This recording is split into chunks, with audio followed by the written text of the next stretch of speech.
Alright, since I made this video, I'm going to tell you what my credentials are, what I've been trained on. I have, through Fort Knox in 1999, I was trained on the M9 Beretta pistol, which is a stripped down military version of a 92. An M4 carbine, which is a shortened M16, which also got trained on the M16 at Fort Hood. An M240 machine gun, and a M2 50 caliber machine gun. Now, when I left the Army at the North Carolina Justice Academy through the North Carolina Department of Corrections, which is now the North Carolina falls under Division of Prisons, North Carolina Department of Public Safety, I was trained on the Remington 870 12 gauge pump action shotgun, the Ruger Mini 14, which is a 223 round rifle, and the Model 65 Smith & Wesson 357 revolver using 38 plus Ps. Over the years, through training through the North Carolina Department of Public Safety, I moved on from the 357 Model 65 357 revolver to the Smith & Wesson M&P 40. That's what I've been trained on. I am not technically an instructor. I've never had any instructor training. This video is pretty much friendly advice. Some of it's common sense, some of it is out of training. But if you seek training, seek out training. Seek out good advice from other people. I seek training on other weapons besides what I've been trained on. Thank you.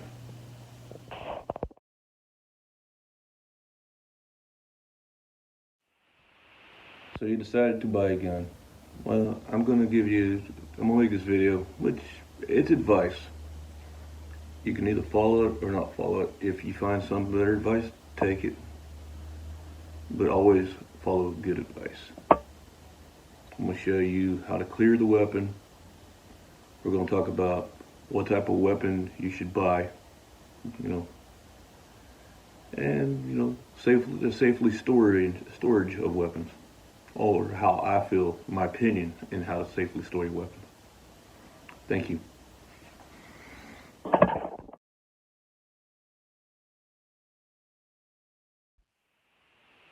All right, I wanted to show you this on a BB gun, but the BB gun I got, which is this Daisy 340 Powerline, doesn't have a lock and slide. But I'm gonna show you one thing with my Beretta, which these guns look absolutely the same. I can see how somebody can get shot with holding one of these. This is a BB gun. I know for a fact it's a BB gun. I know the weight. All right, now I'm gonna show you the one thing with a real gun, and then I'm going right back to the BB gun. Thank you. This is a Beretta. This is a real gun. My finger is not on the trigger. I've got the safety on. I have nothing in the magazine. I have, I'm gonna show you. Like when I decided to do this, first thing I did was I dropped the magazine, opened the slide, and made sure I had nothing chambered. This is because I'm doing this instructionally. Like I said, I can make the slide go forward on this one, like that. Now that I've shown you how to clear the weapon, we're going back to the BB gun.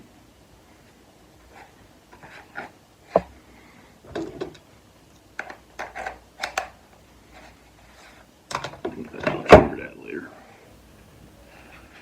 Notice my finger is not touching the trigger on this. You don't ever move your finger down here into this well until you plan on taking that shot. Like I said, it is a quick movement between outside, inside, outside, inside.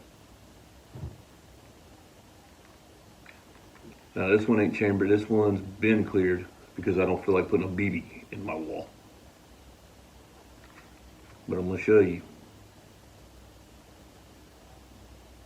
See, safe handle. I never, there's nobody in that other room right now. And I am treating, like, even though this is a BB gun, I am treating this like it is a real gonna kill you gun. Because these safety habits are good for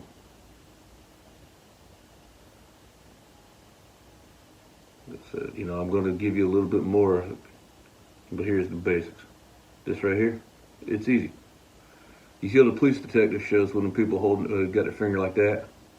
That's drama. That's TV drama. You don't move, like I said, most guns have a little area on between, even revolvers have a little area you can put your finger until you are ready to pull the trigger. And pointing at a safe distance. Like I said, you notice that I'm not pointing this gun at anybody right now. That's like when I go to a gun store to look at guns, when I look to see how the aim is, I'm usually pointing at the ceiling. Like I said, it might stink to blow a hole in the gun store ceiling, but it's better than shooting one of your employees or shooting a customer or an employee on accident. So even when the gun's clear, I like to pretend like it's loaded, act like it's loaded. Because it's better safe than sorry.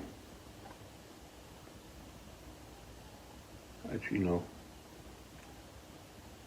we're going to get into some tactical safety. Thank you. We'll be back in a little bit.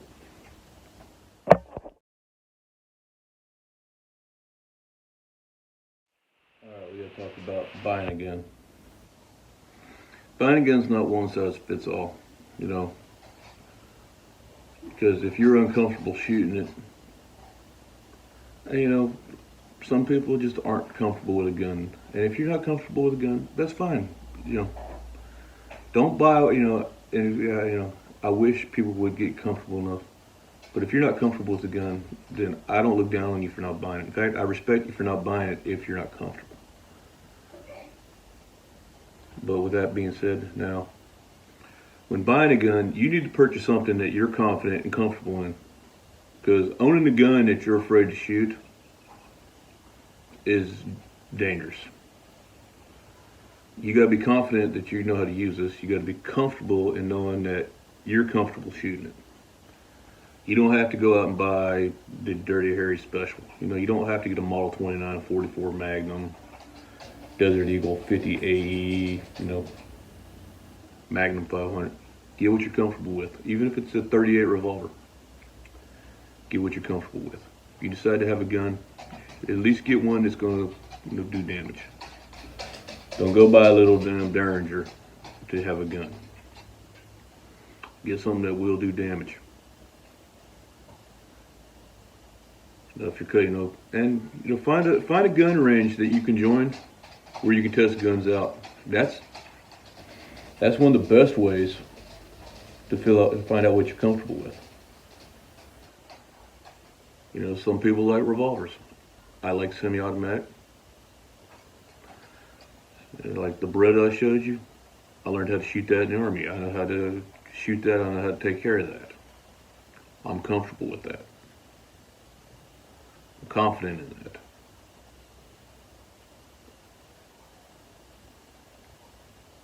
But you need to be,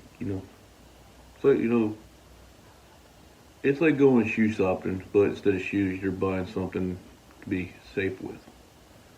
Also make sure you know how to handle that in a safe manner. When we come down to it, safety is the most important thing. As long as you are confident and comfortable with that gun, it'll be a great access to you, or asset. You got to be comfortable, go to the range every once in a while and shoot. Try to make time for range. Even if it's twice a year, make time to go to the range. Thank you. All right, here's one that bugs me listening to politicians. They're talking about like shooting shotguns through the doors and stuff. You should always positively identify your target, especially in an urban setting. Always positively identify your target. See, this is a door right here. This door right here. There ain't no way you can positively identify your target. You don't know who's on the other side of that door. There could be a bad guy on the other side of the door, that's fair. But, that bad guy's got to get through that door. Now, you take your shotgun and you blow a hole through this door, right? Because because you think something bad's on the other side. Ready for this? You took your shotgun, you blown a hole through the door like them politicians have told you. Congratulations.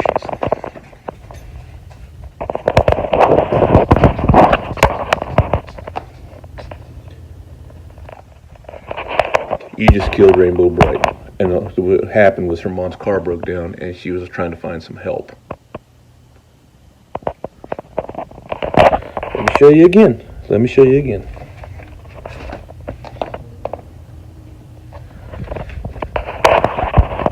Don't take the advice of a politician who doesn't know anything about what they're talking about.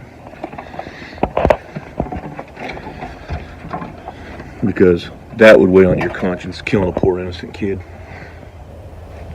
Weigh on your conscience, killing a little kid that was asking for help.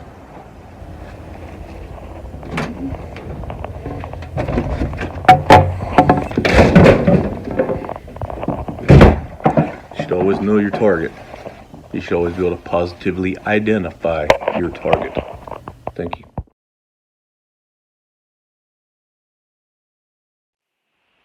Now we're going to talk about storage. While those, living room gun racks, the glass case gun racks look good, ask yourself this. Who's got the quickest access to it? You or the person breaking in? You want to have it where you have the best access to what you own. That's the thing. Don't get me wrong, those are beautiful. But when it comes down to it, you want to make sure you have the best access. I keep my stuff double locked.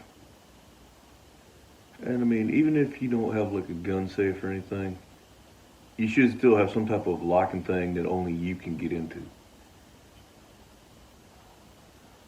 It's important that the access to weapons are yours and yours only. If you have kids in the house, you probably should keep your stuff locked up. And I'm not talking about a crazy this has to be locked up here, this has to be locked up here. You should lock up your weapons. You shouldn't have the bolts to your rifles or the action to your shotgun locked in a separate room, 5 rooms down the hallway. No, your stuff needs to be together, locked up safely, where you have the quickest access to it. Make sure you store it safely. Make sure you can get to it quickly. Even if it's just you on a pistol, you should get a specific box that you can get into real quick. And be honest with you, even if you get like a fingerprint box, there should still be a key access to it, and you should be able to get to that key quickly to open it. Electronics fell.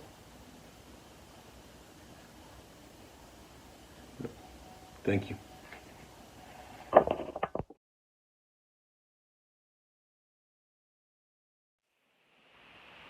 Okay, a few things I have not covered that I'm getting ready to cover. One, in your home, make sure you know where best places to cover is.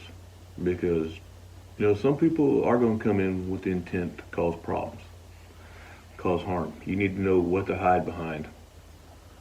You need to know where your best points to hide are. Two, if you're out in public, you need to notice the area around your target, because if it comes down to having to hit your target, and don't go out there looking to be Detective John Wayne. If you can get out of the situation and the police got it, they don't need your help. Let them handle it. Because then you're going to cause more problems for police officers. You're buying a gun to protect you and your family. If you have to protect an innocent life, then protect an innocent life. But you also need to be confident, because you don't need to shoot the hostage to get the hostage taker.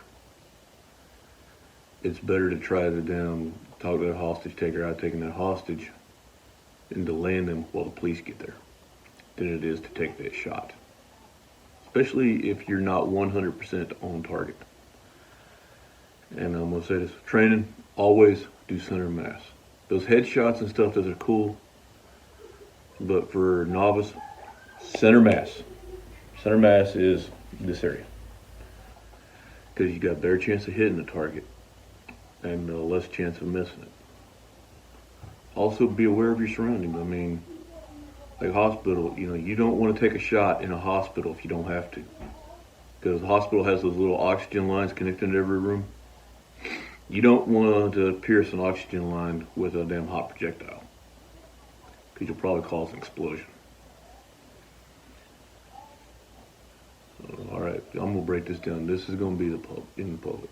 In public, do not pull your weapon unless absolutely necessary. If the police are there to handle it, you let the police handle it. Pulling your gun when the police are there is like grabbing a fire extinguisher and running to a house when the house is on fire when the fire department's arrived. If you can help it, keep your gun holstered as long as you can. If there's an immediate threat, by all means, use what's necessary. But if it's not an immediate threat, try to get yourself out of the situation. That gun should be just the absolute last option to get out of the situation.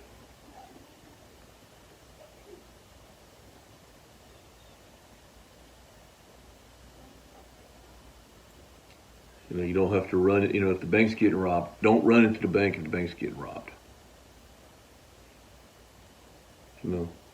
If you're in the bank, you're getting robbed, only if you're confident that your life is in danger is when you should take a shot. When you take a shot, you got to also know what's surrounding your shot. Because you don't want to hit an innocent bystander stopping a criminal. You also need to know the penetration of your bullets.